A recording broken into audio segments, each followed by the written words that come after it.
United States Air Force fighter pilots are the most laser-focused, passionate people you'll ever meet. If your reaction time is off by less than half a second, it is a life or death situation. They have to be that good.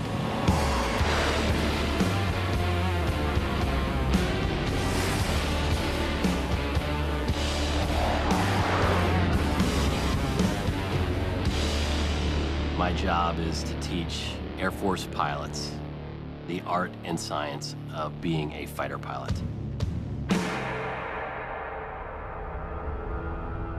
When I got into the Air Force, the goal was I'm going to be the best fighter pilot on the planet. And then I started looking to people that I worked with. They're really good at flying the jet and instructing, but some of them are in a very broken state. When somebody develops you in the military, they focus on the career progression.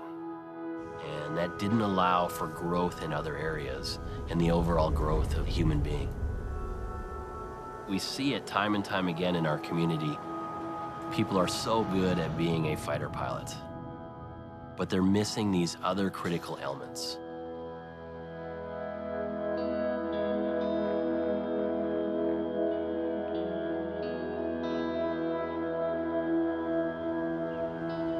I was jazzed when I got this assignment.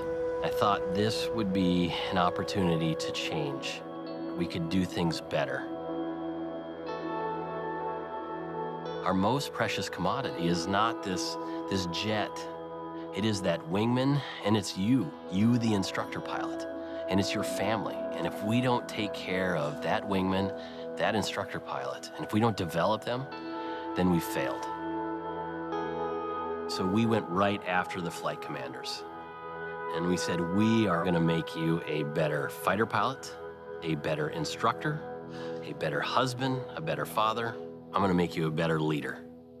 That is what we're going to do over the next 2 years in the 435th.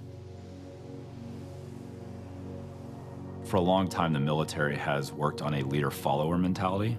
And one of the things Kaiser's really focused on is it's a leader-leader mentality.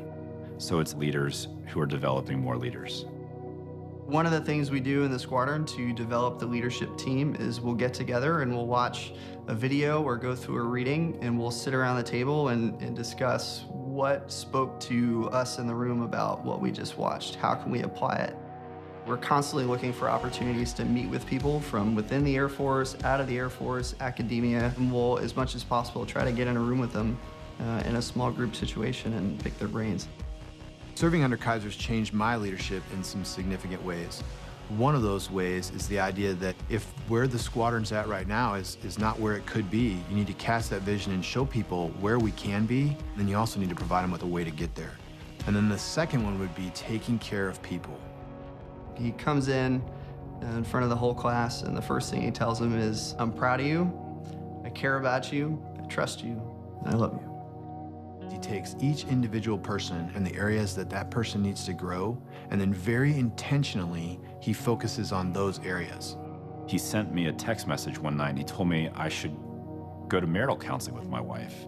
Not because there was a problem, because he wanted me to focus on that part of my development, and we did. We went to marital counseling because Kaiser told me I should, and we're better for it. In our world, it's tough to be vulnerable. It is tough to open up and say, I need to get better, and I am not as good in this area as I should be. And the only way we could get our fighter pilots to open up and get better is we had to first show that we were vulnerable, and we needed to expose where we needed to get better. As much as all this sounds great, it doesn't, amount to a hill of beans unless you're accomplishing your mission. We just had another inspection, and of all the squadrons in our wing, guess who shows up as the best squadron? It's the 435th. Our washout rate decreased by 85%. That means they don't have to retrain, and that translates to millions of dollars that the Air Force is saving. This message resonates with Air Force leadership. They want to know how we're doing this. What is the model?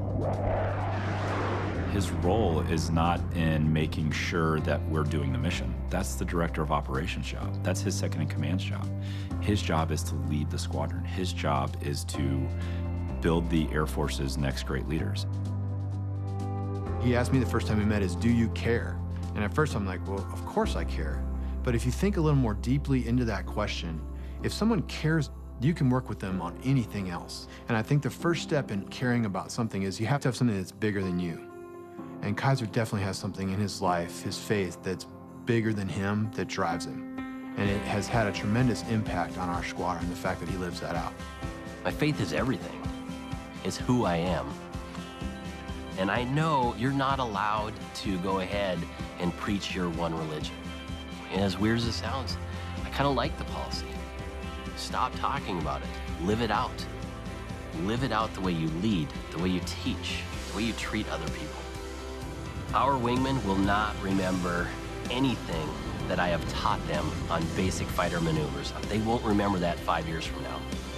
But they will remember how they felt around me. They will remember I felt inspired by this commander. I felt like he cared about me. And I knew if I didn't meet an expectation, he was gonna make me better because he loved me.